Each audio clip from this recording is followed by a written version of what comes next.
અને આ કાર્યક્રમથી આપણે બધાને પ્રેરણા લે જેવો છે. આપણે પણ કદાચ નિવૃત્તિ થાય તો ભાઈ આપણે પણ વિચાર કરીએ. અત્યાર સુધી એ પ્રવૃત્તિ માર્ગમાં હતા. દેહના માટે, પરિવારના માટે જે પણ કંઈ કર્યો છે પ્રવૃત્તિ માર્ગમાં, પણ હવેનો જે માર્ગ છે નિવૃત્તિ શબ્દ આપણે કંઈ બતાવે છે કે ભાઈ હવેનો જે માર્ગ છે એ નિવૃત્તિ શબ્દ પણ બહુ જબરદસ્ત ભારી પણ છે, સરળ પણ છે. નિવૃત્તિ થઈને જીવો, જેમ અમારા સંતો કીધું એ પ્રમાણે કે વાસ્તવમાં નિવૃત્તિ થવું એમ તો સરળ છે, પણ નિભાવવું બહુ કઠિન છે. આજે અમારા અરવિંદભાઈ નોકરી કરી સરસ મજાને રિટાયર થયા. એમના ખૂબ માન સન્માન કરવામાં આવ્યો, પણ આજે સંત મહાત્મા દ્વારા પણ એમના આશીર્વાદ મળે. આ ભવિષ્યના જે એના ઉંમર છે યા તો ભવિષ્યના જે જીવન છે, જેમ કીધું તેના માટે પહેલાં વૃત્તિ કરી અને હવેના જે છે એ આત્મા માટે આજના જે કામ જે કર્યો છે એ આત્મા માટે જ છે. કેમ કે પુણ્ય કરી, પરમારથ કરી, સેવાના જે કાર્ય કર્યો છે એ આત્માને કમાણી કહેવામાં આવ્યો છે.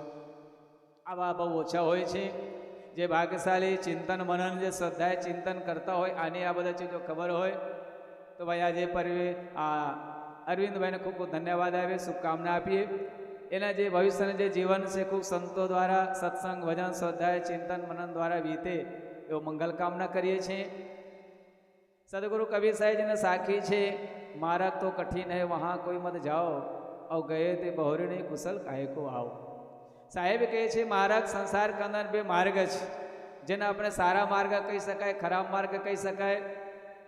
ધર્મ છે, અધર્મ છે, બે વસ્તુને બધા જોડે છે. પાપ છે, પુણ્ય છે.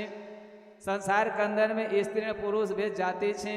ધર્મ પણ કહેતા ધર્મ બે છે. નિવૃત્તિ પ્રવૃત્તિ અત્યારે પણ આપણે સાંભળીએ કે નિવૃત્તિ પ્રવૃત્તિ. મને એક ભાઈ ફોન મેં મને કહીને કહે કે સાહેબ તમે કયા માર્ગ? નિવૃત્તિ મેં કે પ્રવૃત્તિ મેં. એમ કે મને ખબર નથી કયો છે. એક ભાઈ મને ખબર પૂછીને કે તન મન કેવો છે એમ પૂછે. તન મન કેવો છે? તમે કે કેમ છો મજામાં એમ પૂછો ને. તો કે મને તન મન કેવો છે. મેં તો ઘણી વાર શાંત રહ્યા, પછી મેં કે બંને સારું છે, એમ વાંધો નથી. એમ આ કંઈ ખબર પૂછવાનું હોય? મેં કીધું ભાઈ તનહો સારું છે ને મનહો સારું છે. ઘણા પ્રકારની વ્યક્તિ એવા હોય છે, એ અલગ અલગ એના બધા પ્રશ્નો હોય.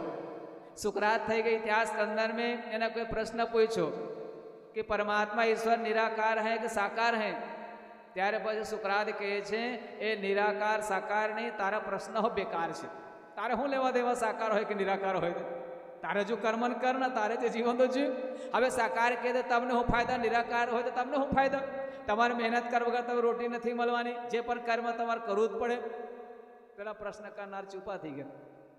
સાહેબ એ જ આપણે વાત કરી છે કે માર્ગ તો કઠિન છે. તો કઠિન કયા એવો માર્ગ જે આપણને કઠિન છે? એમ તો સરળ માર્ગ છે, પણ સાહેબ કહે છે કયા માર્ગને આપણે ચેતવણી આપે છે, કયા માર્ગમાં જવા માટે મના કરે છે.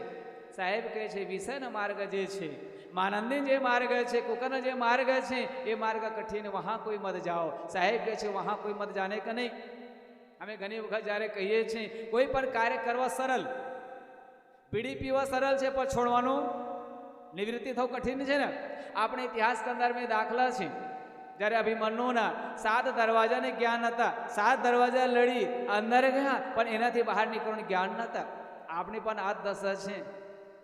આપણે પ્રવેશ તો કરીશું કે સંસારે પ્રવેશ, લગન સાદી વાત કરવાથી આનંદ મંગલ જતા રહીએ, પણ એમાં તો છૂટવી એ બહુ જ કઠિન છે. તો સાહેબ કઈ નિવૃત્તિ જીવન જો એ બહુ જ કઠિન છે, પણ નિવૃત્તિ જીવન જો સુધી ના જીવે તો સુધી કોઈ દિવસ આપણે જીવનમાં શાંતિ પ્રાપ્ત કરી શકવાના નથી. આપણે નિવૃત્તિ કામ ક્રોધ લોભમાંથી નિવૃત્તિ થવું આપણે, એનાથી સરળ જીવન મસ્ત જે ઉપર ઉઠવું આપણે, અને આ જીવન આપણે જીવશો એ જ આજનો પ્રસંગ કહે છે કે નિવૃત્તિ વૃત્તિમાંથી આપણે નિવૃત્તિ તરફ જઈએ. કંઈ છોડવાની આપણે ચિંતન મનન કરીએ તો સાહેબ એવા માર્ગ કોઈ આપણું નથી. જે સુખના માર્ગના શાંતિના માર્ગ છે, ભક્તિ માર્ગ છે, ધર્મ માર્ગ છે, આવા સત્સંગ ભજનના માર્ગ છે. એ માર્ગમાં જો તમને સુખ ને શાંતિ બંને મળવાના છે. આજે કેટલા શાંતિથી બેઠા, વરસાદ પડે છે, બધાના ઘર મકાન છે, છતાં પણ આપણે ભક્તિમાં બેઠા ને. અને એમાં બેઠા, એમાં પાછા સામે સંતો બેઠા છે, અને સંતો બેઠા એના માટે જ બધા હકમાં બેઠા છે. પણ કદાચ આ જગ્યા પર રાજા બેઠો હોય તબ આ બધા પબ્લિક હકમાં રહેવાના છે ભાઈ? નહીં રહેવાના કે નહીં રહેવાના? એક વખત અમારે ઘટના ઘટી, લગ્નમાં જતા નથી પણ એમ જઈ પડેલો હોકે. અને લગભગ સંતો બધા હતા, ઘણા સમયની વાત. નીચે જમવા ઉતાર્યા અને નીચે જમવા ઉતાર્યા ને તો ઉપર તે વખત જ્ઞાન પ્રકાશ સાહેબો જીતા હતા. એ ઉપર છે ને બહારથી આવ્યા, અમદાવાદ બોમ્બે બાજુના આવ્યા અને એ બધા સોફામાં બધા રમે ને બેન આનંદ કરે. હવે નીચેથી જ્યારે ઉપર ગયા તો બધાના સંતો ઉપર આસન મારે ને એના ઉપર બધા એ લોકો જ રમે. ત્યારે અમારે બે ત્રણ સંત એવા ગરમ ખોપડીને કીધું તમને ભણ છે? અરે તમને કઈ ખબર છે? આ સંતોના આસન છે, સંતોના આસન ઉપર નહીં બેવું છે ને તમારે. ઘણી વાર તો શાંત થઈ ગયા કે કોઈ સંતો બોલે એટલે શાંત થઈ ગયા. પછી કીધું કે ના તમને ભણ છે કે આ કયા પ્રસંગમાં આવ્યો છે? તમને કે તમને ભણ હોવું છે, આ કયા પ્રસંગ છે? આ તમારું પ્રસંગ નથી, આ તો અમારું છે. પછી મેં સાહેબને પકડી મેં કીધું હું માથાકૂટ કરે છે એવું નથી, નીચે ઉતરી જઈએ. નીચે ઉતરી જઈએ ભાઈ આપણે, કેમ કે આપણે નીચે ઉતરી જઈએ. ખરેખર બધા નીચે ઉતરી ગયા. ત્યાં પેલા ભગત સેવા કરનાર કે સાહેબ ઉપર કેમ નહીં રહ્યા? ઉપર છે ને ઉપર મજા નથી, નીચે જ મજા છે. નીચે જ મજા છે ભાઈ. કહેવાનો મતલબ એવો છે કે આ સંસારના વૃત્તિ પ્રવૃત્તિ એવા ચીજો છે, બરાબર. કોઈ પણ મહાપુરુષો આપણે ઘણી વખત સત્સંગમાં કીધું સંસાર ઊંડો દરિયો કીધું કે નહીં, પણ આમાં આપણે જે એમાં શાંતિ નથી અને શાંતિ હોત તે ભાઈ આ બધા મહાપુરુષો છોડીને કેમ ગયા હોત? આ નિવૃત્તિ માર્ગ પકડી, બરાબર. સદમાર્ગ આપણે પકડી છે તો સાહેબ કહે છે આપણે પણ જીવન કંદર મેં આવા માર્ગ સરસ અપનાય જેવા તમે શાંતિ મળે. ધન સંપત્તિ હોવા છતાં પણ આત્મ સુખ નથી, ચેન નથી, શાંતિ નથી. કેમ નથી? તમે ઘણા બધા પ્રશ્ન પૂછીએ, ખબર પૂછીએ કે મજા મેં છો? સાહેબ બધું છે પણ મજા નથી. બધું છે પણ મજા નથી. એક ભાઈને ખબર પૂછી કે મજા મેં છો? કે મજામાં નહીં, આનંદ મેં છું. પેલો કે આનંદ અને મજામાં ફેર ખરું? હા ફેર ને. પેલો કે આનંદ અને મજામાં બંને ફેર? તક આ બંને ફેર. કે આનંદ હું ના કહેવાય, મજા હું ના કહેવાય. ત્યાં કીધું જો સત્સંગ અંદર જે આનંદ મળે છે, ભક્તિમાં જે આનંદ મળે છે, એ સંતોનું દર્શન કરો તો જે આનંદ મળે છે એ આનંદ એ સદન માટે ટકી રહે છે. અને મજા એ સંસારની મજા ઘણી વાર રહે પછી નાશ થઈ જાય ને. અને ટ્રકના પાછળ લખેલો આવે, બરોબર નહીં? ઝડપની મજા મોતની સજા. પાસે બીજો લખેલો આવેલો બુરી નજર વાળા તેલા મોક કાલા એમ લખેલો હોય. કેમ કે ઘરના બધાની પાછા એવો હોય ને પાછળ, બરોબર નહીં? અને પાછળ બીજો લખેલો આવે સાવધાની એટલે દુર્ઘટના ઘણા પ્રકારની હોય છે. તો સાહેબ કઈ જ્ઞાન બધા ચીજો મળે છે, પણ આપણે જીવનમાં શું? તો મારે એવું કહેવું છે કે આપણે જીવન મળ્યો છે એ સરસ મજાને આપણે જીવન જીવે. અને સદગુરુ શ્રી અબલાસ સાહેબ જે કાયમ માટે વાક્ય આપતા હતા, કાયમ માટે એક શબ્દ વાપરતા, શું? પ્રેમ મેં સ્વર્ગ હૈ और अनासक्त में मोक्ष. જ્યારે પણ સાહેબના સત્સંગ ઘણી વખત માર્કિંગ આપણે કરેલા છે. એ સાહેબ ગમે ત્યારે સત્સંગ હોય એ સત્સંગના અંદર એક શબ્દ જરૂર આવતા હતા સાહેબના કે પ્રેમ મેં સ્વર્ગ હૈ और अनासक्त में मोक्ष. પ્રેમ કે અંદર મેં સ્વર્ગ છે. અને જ્યાં પણ તમે રહો અનાસક્ત રહો, આસક્તિ ના રહો. મારું નથી એમ માનો ને, અનાસક્ત રહો, એમાં આસક્ત ના થાવ તો જે જગત છે એ જગત તમે સુખી રહી શકતો, એ જગત આપણે મુક્તિ પ્રાપ્ત કરી શકાય છે. એના માટે જીવનમાં આપણે માર્ગ અપનાવીએ તો સરળ માર્ગ, સરસ માર્ગ, સહજ માર્ગ અપનાવીએ એ ભક્તિ ધર્મનો માર્ગ છે. અને સરસ મજાને આપણે જીવન જીવીએ અને એવું આપણે કલ્યાણ કરીએ. અને સાહેબ એના માટે કીધું કે મારો તો કઠિન હે વહાં કોઈ મત જાઓ. આ ગયે તે બહુરે નહીં. એક વખત આપણે પ્રવેશ કર્યા પછી ત્યાંથી નીકળવાનું બહુ કઠિન પડે છે.